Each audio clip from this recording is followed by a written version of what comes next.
جی بتائیے گا کیا کہاں سے آپ کا تعلق ہے؟ میرا نام ذبیح اللہ ہے. تعلق میرا شنواری لندی کوتل اور ضلع خیبر سے میرا تعلق ہے. اچھا کیا مسئلہ مسائل کیا؟ اچھا مجھے یہ بتائیں گاڑی والا کیا ایشو ہے؟ اور گاڑی والا مسئلہ اس میں یہ ہے نا کہ اس نے مجھے بتایا کہ اس میں جو ہے نا اور بھی نوکریاں ہے. مطلب آپ کی نوکری اس لیے نہیں ہو سکتی کیونکہ نوکری کی اس میں کمی ہے نا. تو میں نے 2-3 دوستوں سے پیسے لیے اور میں نے اس کو یہ دے دیے. پھر اس نے مجھے بتا دیا کہ آپ کی نوکری جو ہے نا 1/1/2022 کو کنفرم ڈن ہوگی. تو جیسے ہی 1/1/2022 آ گئی تو نوکری نہیں ہوئی. اگلے 2 تاریخ کو جو ہے نا وہ کسی کیس میں جو ہے نا جیل چلا گیا. پھر ان دوستوں نے جو ہے نا مطلب ایک دوست نے میں نے جن سے پیسے لیے تھے، ظاہر سی بات ہے اس کا حق بھی بنتا تھا مجھ سے پیسہ لینا، لیکن ان کے خیال میں ان کے سوچ میں یہی بات تھی کہ یہ پیسے میں نے لیے ہیں نا، حالانکہ میں نے جو ہے نا اس کو دیے ہیں. تو وہ میری گاڑی بگا کر لے گیا ہے. تو وہ گاڑی بھی میری پسی ہوئی جو کہ 12 لاکھ کی گاڑی ہے، جو میرے جو ہے نا بھائی نے میرے لیے خریدی تھی. ابھی بھی اس گاڑی کے تقریباً 5-4 قسط جو ہے نا مجھ پہ شارٹ ہوئی ہے.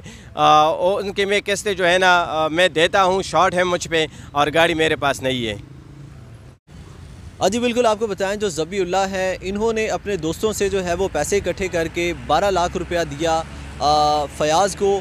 اور ذبیح اللہ نے جب اپنے دوستوں سے پیسے اکٹھے کیے اور اکٹھے کر کے 12 لاکھ جب فیاض کو دیا تو اب جو اس کے دوست تھے ذبیح اللہ کے، ان کی نظر میں جو فیاض تھے، جو ان کی نظر میں جو ذبیح اللہ تھے وہ فرنٹ مین تھے کہ انہوں نے اپنے دوستوں سے پیسے کلیکٹ کر کے آگے فیاض کو دیے کہ ہمیں نوکری جو ہے وہ لگائیں. ریلوے میں کچھ نوکریاں تھیں جس کا جھانسا دیا گیا ذبیح اللہ کو کہ بھئی ہم آپ کو جو ہے وہ ریلوے میں سرکاری جاب جو ہے وہ لگوائیں گے. تو آگے جب ان کے ساتھ فراڈ ہو گیا تو جو ان کے دوست تھے وہ ذبیح اللہ سے اپنے پیسوں کا مطالبہ کرنے لگے کہ تمہاری وجہ سے ہمارا پیسہ جو ہے وہ ڈوبا ہے، تو ہمیں جو ہے وہ انصاف فراہم کیا جائے، ہمیں جو ہے وہ ہمارا پیسہ ریکور کیا جائے. اس سارے سچویشن میں جب ذبیح اللہ ان کا پیسہ نہیں دے سکے تو جو ان کے دوست تھے ذبیح اللہ کے، انہوں نے ذبیح اللہ کی گاڑی جو کہ 12 لاکھ روپے کی مالیت کی تھی وہ جو ہے وہ لے کر اپنے آبائی گاؤں جو ہے وہ چلے گئے. اور اب جو ہے وہ جو ذبیح اللہ ہیں ان کا وہ سرکاری اداروں سے اس لیے جو ہے وہ رجوع نہیں کرنا چاہتے کیونکہ ان کو لگتا ایسا ہے کہ سرکاری ادارے جو ہے ان میں میرا اور ٹائم ویسٹ ہوگا اور میرا اور پیسہ لگے گا. جبکہ ان کا کہنا یہ ہے کہ میرے پاس اب کسی بھی فارم پر جا کر پیسے دینے کے لیے اتنی گنجائش نہیں ہے. اس لیے انہوں نے نور الحق قادری صاحب سے جو ہے وہ مطالبہ کیا ہے کہ اس کیس میں ان کی مدد کر کے انہیں جو ہے وہ انصاف فراہم کیا جائے. جی السلام علیکم ناظرین، آپ کا میزبان طیب گوندل آپ کی خدمت میں حاضر ہے. اس وقت موجود ہیں اسلام آباد میں. آپ کو بتاتے چلیں کہ فراڈ کی انوکھی داستان، ایک انوکھی سٹوری آپ کی خدمت میں لے کر حاضر ہوئے ہیں. آپ کو بتائیں اس وقت موجود ہیں میرے ساتھ ذبیح اللہ خان جو کہ خیبر سے جن کا تعلق ہے. جی السلام علیکم. وعلیکم السلام. سر بتائیے گا کیمرے کی طرف دیکھ کے. اچھا مجھے یہ بتائیں کہ کیسے ذرا مجھے ڈیٹیل بتائیے گا، سٹوری کیا ہے کیا؟ بسم اللہ الرحمن الرحیم. بات یہ ہے کہ ایک بندہ جو مجھے ملا تھا نا، میں یہاں پہ ایک کریم کی گاڑی چلاتا ہوں نا، تو وہ مجھے ملا تھا. تو اس نے مجھے کہا، اس کے ساتھ میری گپ شپ ہوئی، میرے اس کے ساتھ رابطے بڑھتے گئے. تو ایک دن اس نے مجھے کہا کہ میں آپ کو نوکری دے سکتا ہوں. تو مطلب اس نے یہ بات اس لیے کہہ دی کیونکہ اس نے مجھ سے پوچھا کہ آپ کیا کرتے ہو، آپ کی تعلیم کیا ہے. تو میں نے اس کو بتایا کہ میری تعلیم ماسٹر کی تعلیم ہے میری. تو اس نے کہا کہ ماسٹر تعلیم ہونے کے باوجود آپ کریم چلاتے ہو. تو میں نے کہا یار کیا کرے، ہمارے پاس بس نوکری تو ہے ہی نہیں کسی کے پاس، تو اس لیے تو میں یہاں پہ کریم چلاتا ہوں. تو اس نے پھر مجھے یہ کہا کہ کیوں نہ میں آپ کو نوکری دے دوں. میں نے بس کہا ٹھیک ہے آپ مجھے دے دو. پھر اس نے مجھے یہ کہا کہ میں آپ کو ریلوے میں نوکری دیتا ہوں لیکن میں آپ سے پیسے وصول کروں گا. تو میں نے ان کو جو ہے نا اس نے مجھ سے پیسے لے لیے. بات بڑھتی گئی. بات جو ہے نا ہماری ان کی 12 لاکھ پہ ڈن ہو گئی. میں نے ان کو 12 لاکھ روپے دے دیے. جب اس کو 12 لاکھ میں نے دے دیے تو اس نے کہا کہ 2 مہینے کے اندر میں آپ کو نوکری دلا دوں گا ریلوے میں. جب بات ہو گئی 2 مہینے چلے گئے، 3 مہینے، 4 مہینے، اس طرح کی بات آگے چلی گئی نا. تو پھر جو ہے نا میں نے ان سے کہا. وہ ریلوے میں کیا خود ملازم تھے؟ وہ مجھے کہتا تھا کہ میں ریٹائر ملازم ہوں. अच्छा, वो वाकई में वाक़तन रिटायर्ड मुलाजिम थे रेलवे के? उसका कुछ वास्ता तो था, क्योंकि रेलवे में उनके साथ बहुत से लोग भी थे जो उनके साथ मुझसे मिलते थे, उनके ऑफिस में भी मुझसे मिलते थे, बैठते भी थे, चाय भी पिलाते थे। तो रेलवे में जाना उनके लिए बहुत ही आसान था, जिससे ये बात वाज़ेह है कि हो सकता है कि वो रेलवे का रिटायर्ड मुलाजिम हो।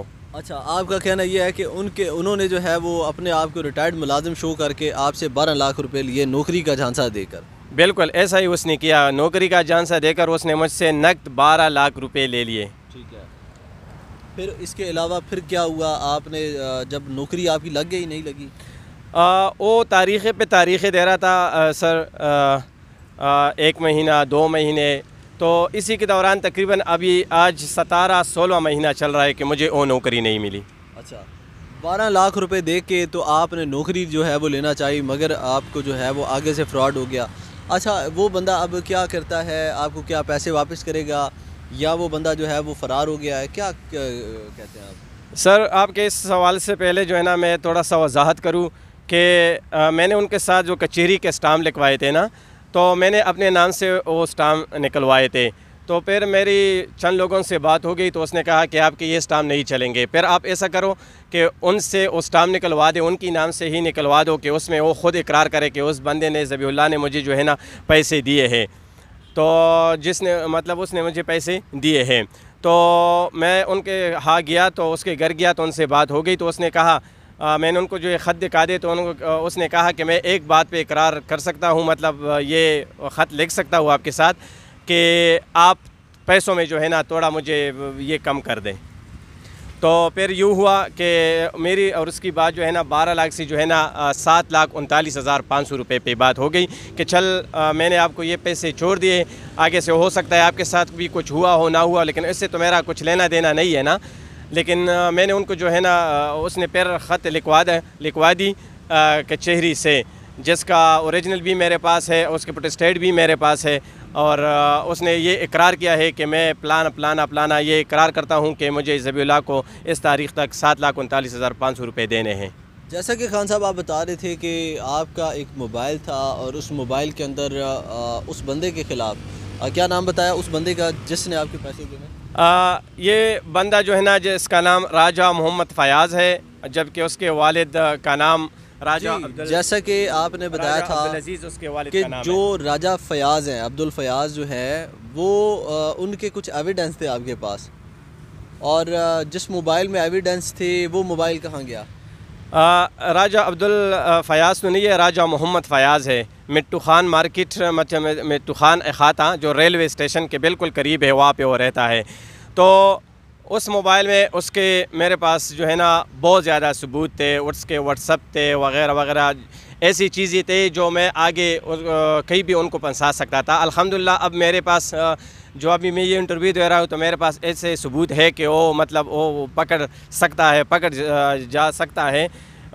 तो उसमें उस मोबाइल में उसके ख़िलाफ़ मेरे बहुत ज़्यादा चीज़ें थी। तो एक बार ऐसा हुआ कि मैं वहाँ फ्लैट में बैठा हुआ था, तो एक बंदा जो है ना धोखे से आया, तो धोखे से जैसे ही आया वो मुझसे बातें करने लगा, मैं प्ला हूँ ये हूँ। तो आगे जाके उसने जो है ना मुझे मारा पीटा, बहुत ज़्यादा मारा पीटा, और बदले में उसने जो है ना मेरे 2 मोबाइल भी लेकर गया, जबकि मेरे पास जेब में जितना पैसा था 20,000 पैसे थे वो भी लेकर गया है। तो अब उसके बाद मेरे पास मोबाइल बिल्कुल भी नहीं था। हालांकि ये बात मेरे घर वालों से छुपाई भी है, किसी को मैंने भी नहीं बताया। और हाँ, उस बंदे के जो है ना मोबाइल नंबर भी मेरे पास है, मतलब उसने मुझे कॉल की उस टाइम पे, तो मैंने उनसे नंबर भी लिया है, उसका नंबर भी है, और उसकी CCTV फुटेज भी है जो वो भाग रहा है। तो ये भी जो है ना मतलब इसमें भी वो मुलविस हो सकता है कि ज़बीउल्लाह के पास मेरे सबूत न रह जाए। तो मुझे ये बताएं कि अब क्या चाह रहे हैं आप? क्या आपको लगता है कि आपके जो पैसे हैं वो मिलेंगे? आया कि आप अभी किससे मुतालबा करना चाह रहे हैं? क्या आपने पुलिस स्टेशन से रजू किया, क्या थाने की तरफ जाना चाह रहे हैं, ये कैसे आप किससे मुतालबा करना चाह रहे हैं? जहाँ तक आपके सवाल का ताल्लुक़ है तो बहुत ही अच्छा सवाल है। ये बात नहीं है सर कि यहाँ के पुलिस पर या इदारों पर या अदालत पर, कचहरी पर मुझे इतबार नहीं है। माशाल्लाह आप बहुत अच्छी तरीके से काम करते रहे होंगे ना, लेकिन ज़ाहिर सी बात है कि वहाँ पे आपसे कुछ ख़र्चा तो आपका हुआ होगा ना, मतलब आपके पास पैसे होने चाहिए। तो उनके पास तो मेरा ऑलरेडी 12 लाख का पैसा पड़ा हुआ है ना, तो वो कचहरी में वो मेरा ही पैसा इस्तेमाल करेगा, लेकिन मेरे पास अभी जेब में जो है ना 200 रुपये से ज़्यादा मेरे पास तो नहीं है। तो वो बार बार ये कॉल भी करता है, कभी जो है ना पुलिस वाले को कॉल करता है, कभी किसको कॉल करता है कि ये हुआ है, ये हुआ है, ये हुआ है, लेकिन अभी तक अल्हम्दुलिल्लाह कोई पुलिस वाले कहने का मकसद है कि आप जो है वो कोर्ट कचहरी से इसलिए रजू नहीं कर रहे क्योंकि आपके पास जो है वो कोर्ट कचहरी में जाने के लिए भी पैसे नहीं है, और उसके पास क्योंकि आपका 12 लाख रुपया है तो वो उस ब्लैक मनी को वाइट करने के लिए आप ही का पैसा यानी कि इन्वेस्ट करेगा, राइट? सर बिल्कुल आपने सच कहा। जो कचहरी में मेरे न जाने का सिर्फ एक ही मतलब है, हालांकि सबूत जो है ना वो मेरे पास है, ऐसे सबूत है जो 1% भी गलत नहीं है, जो ख़ुद इसमें इकरार किया है, हल्फन कहा है कि इसके पैसे हैं। लेकिन जाहिर सी बात है आप कितनी ही सच्चे क्यों ना हो, चाहे आप एडवांस में केस जीत भी जाए, लेकिन कचहरी में आपका पैसा लगेगा, इसलिए मैं जो है ना कचहरी में जाने से गुरेज करता हूँ। और कुछ कहना चाहेंगे, किससे मुतालबा करते हैं, किससे मदद मांगेंगे आप? मैं जो है ना अपने इलाके के जो हमारा मजहबी उमूर है अल्लामा मोहम्मद नूरुल हक अल कादरी और हमारा MPA है हाजी शफीक शेर साहब, तो इनसे मैं जो है ना दरख्वास्त करता हूँ, रिक्वेस्ट करता हूँ कि आप हमारे साथ इस मामले में हमारी मदद करें, क्योंकि आगे से जो है ना ये बंदा गालियों पर भी उतर आया है और मुझे धमकियाँ भी दे रहा है, कई भी कहता है कि मैं आपके साथ ये करूँगा, वो करूँगा। तो ऐसा ना हो कि आगे मेरे साथ कुछ हो जाए। तो मेरा अल्लामा मोहम्मद नूरुल हक अल कादरी और शफीक शेर जो हमारा MPA है उनसे मुतालबा है कि हमारा पैसा निकलवाने में जो है ना हमारी मदद करें। जी नाज़रीन, आपको बताते चलें कि जैसा कि आपने ज़बीउल्लाह की कहानी उनकी ज़बानी सुनी, आपको बताएं कि ज़बीउल्लाह जो है वो अदालत जाने से इसलिए कतराते हैं क्योंकि उनको लगता ऐसा है कि जो कोर्ट कचहरी है वहाँ पे इनका जो पैसा है, जिस बंदे ने इनसे फ्रॉड किया है वही बंदा इन्हीं का पैसा इस्तेमाल करके तो वहाँ पे अपनी ब्लैक मनी को वाइट करने की कोशिश करेगा। तो ज़बीउल्लाह ने मुतालबा किया है नूरुल हक कादरी साहब से कि जो है वो इनकी इस केस में मदद करके इन्हें जो है वो इंसाफ फराहम करें। जी।